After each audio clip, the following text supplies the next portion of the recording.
All right, so here we have what comes in the box when you order one of these 24F battery tray kits. You might be asking yourself, well, why would I change from the stock battery, which is a 51R, identical to this one right here, it came out of my Element 51R, to a 24F. And you'll notice right here, it's the cranking amperage. This one is much, much stronger. Also, longer life. Those batteries right there have a 100-month warranty, and you can get them even stronger than these as well. But you'll notice there is a sizable difference here in the two batteries. This will help with cold start issues, grounding issues. But here we go. This is what comes in the kit. You get the tray itself. Cantilever design, super sturdy, made out of stainless steel. Then we have 8-inch J-hooks, also stainless steel. Our hardware pack, which has 2 1/4-20 nuts in there, a couple of wing nuts if you choose to use those, the toppers for the J-hooks, and then washers, all the washers. And we'll show how that goes together here in a minute. So we have 2 installation options. As you see here, you've got the 4 holes, they're slotted, so you've got some room to wiggle here. Also allows us to fit into some other vehicles. We'll hopefully figure that out as we go, what all we will work in. You can use self-tapping screws such as these 4 here. That is not our preferred method, but you can do this. If you are ever planning on going off-road with your Element, I would not use these at all. So we'll set those aside. If you choose those, we can include them in the kit though. What we prefer is actually in this bag here. So let's sift through what we've got here. And in this bag, we've got our 2 Nylox here, just so that you can see those 1/4-20 Nylox stainless nuts for the J-hooks. But then we have what are called riv nuts. All right? And if you're unfamiliar with how a riv nut works, this is how it works. You can either use a riv nut tool, or, let me unscrew this so you can see it. This is a riv nut that's been compressed, all right? So uncompressed and compressed. And you take the riv nut, drill the appropriate size hole, which I think for this M6 riv nut is probably gonna be a 23/64. Don't quote me on that, but that's probably what size that drill bit's gonna be. I think that's what we used for these. You drill the hole, stick the riv nut in, either use a riv nut tool, or you can use a nut and bolt type of installation. You can find videos on YouTube of how to do riv nuts. All right, but basically, once the riv nut is compressed like this, then you would take the supplied bolts, which this is a flange bolt, and these are 4 of them right here. They are straight from Honda. There you go, straight from Honda, high quality bolts in the packet right there, brand new. You get 4 of those, so you take the bolt, go through just like that, and on the other side, your riv nut will be installed into your frame. We'll show this on our install video, but that's how that works. So you get 4 riv nuts,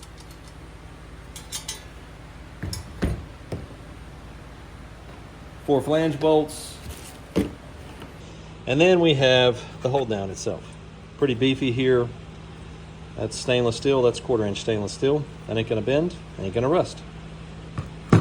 Yeah, that's what comes in the kit when you purchase it to put a 24F battery into your Honda Element.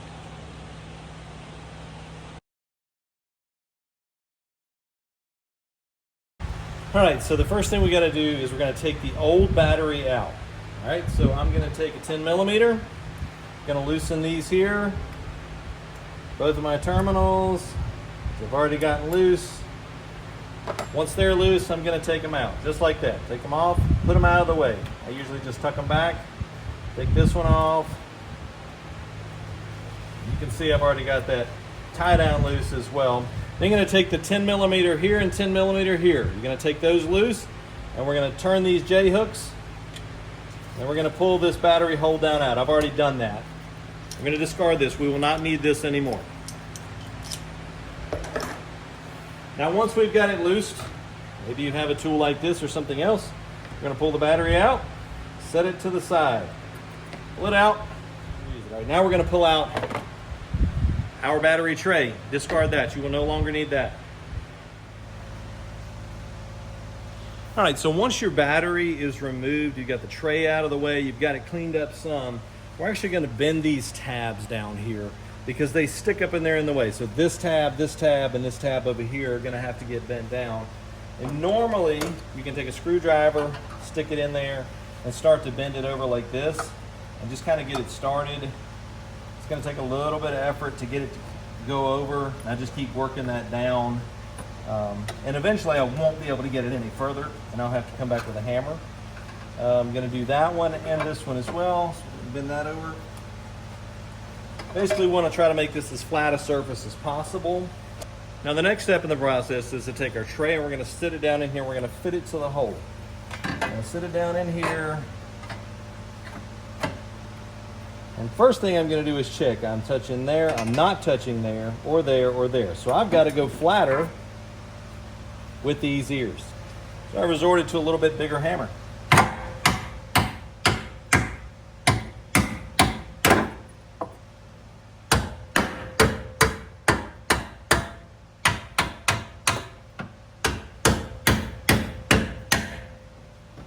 Those are fairly motivated, but not too motivated.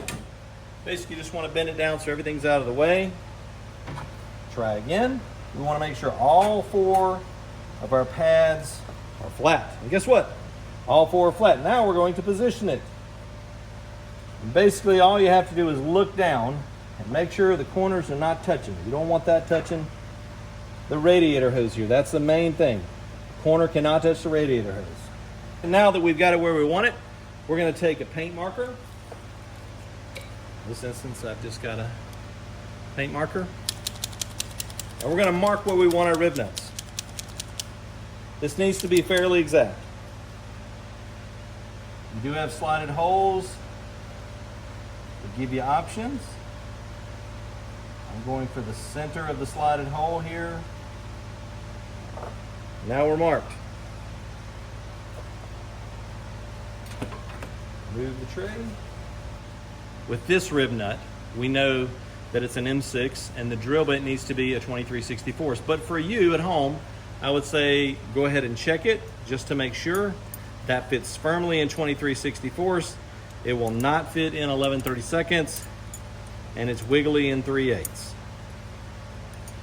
23/64 is the drill bit we're going to go for. So we take our drill, loaded with our 23/64 drill bit, set it to drill mode, and we're going to drill our 4 holes. Now, you may have to maneuver around in here. If you've ever done rib nuts before, you understand how they work. We just need to drill a hole that's unencumbered.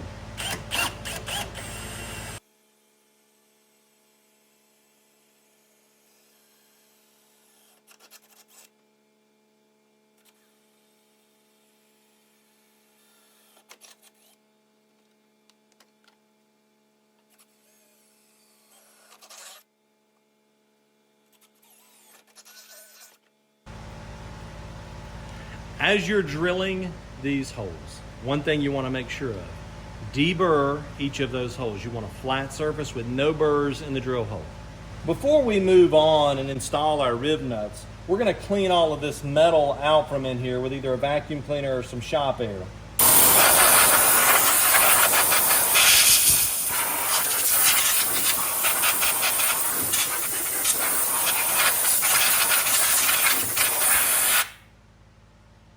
Now we're not going to go into the intricacies of how to use a rib nut gun. We're just going to use it for you right quick. So we'll load these up, check our depth.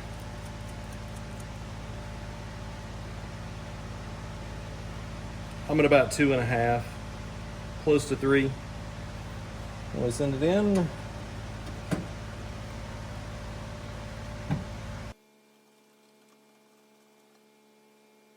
I always check them just to make sure they feel really good.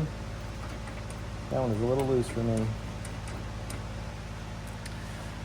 Now we continue on with the other rib nuts.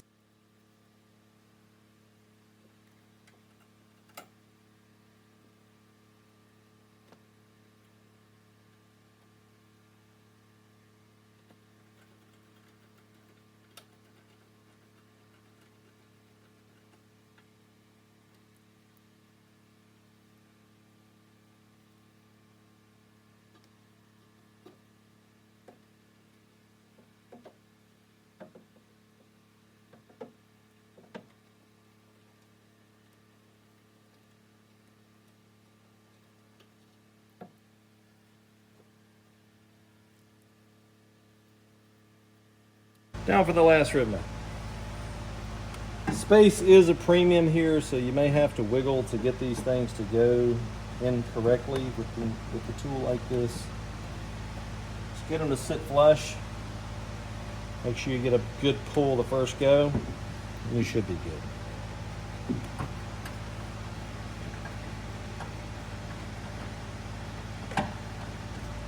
Now that our rib nuts are installed, we're going to take the 4 flange bolts in the Honda packets. I'm going to pop those open right quick. All right, here we have the 4 flange bolts. We take our tray, place it down in there, line everything up, and then we are only going to start these bolts.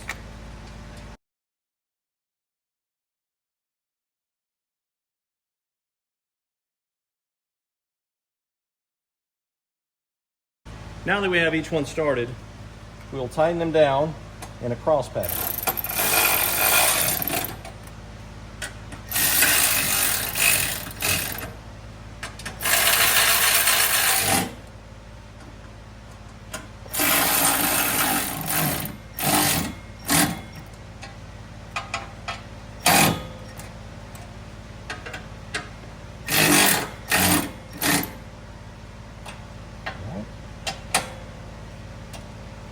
Test each one, make sure they're good and tight.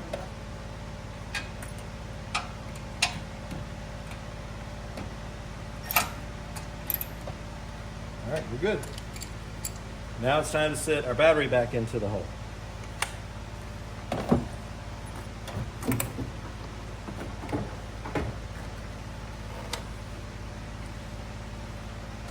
These aren't quite forgiving, so we fit pretty good. This is 2010, so 7-11. I've done these on 3-6s and 7-11s. They are slightly different in the battery tray area, but they both fit.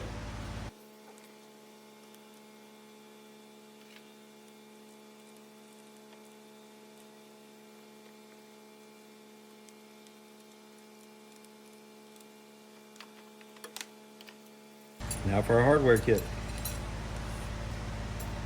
All right, so first we're gonna take our J-hooks. In fact, I'm gonna actually go ahead and start this one here. I'm gonna start this one here and kind of ease it down in there with this loose. So I've got my nylock here. Just gonna go like that and fish this down in there. We've got a handle here to work with and other things. So we're gonna kind of get the back started, as it can be a little difficult to hold it in place. All right, we got that started. Let's get our front one.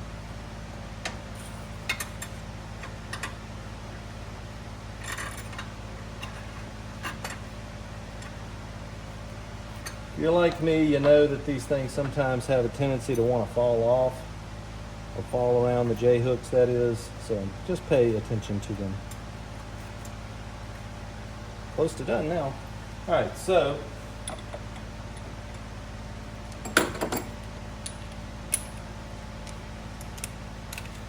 these nylock quarter 20s should be 11mm or 7/16. So we're going to take an 11, hold this thing in position, make sure we're looking good. And we're going to start tightening.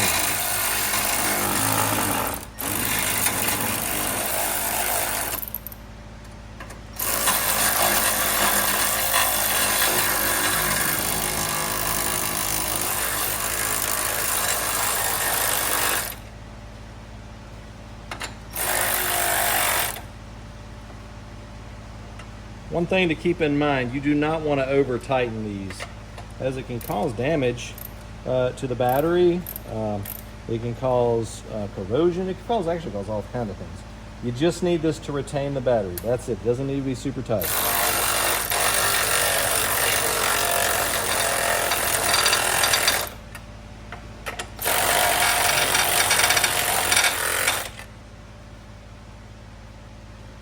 All right.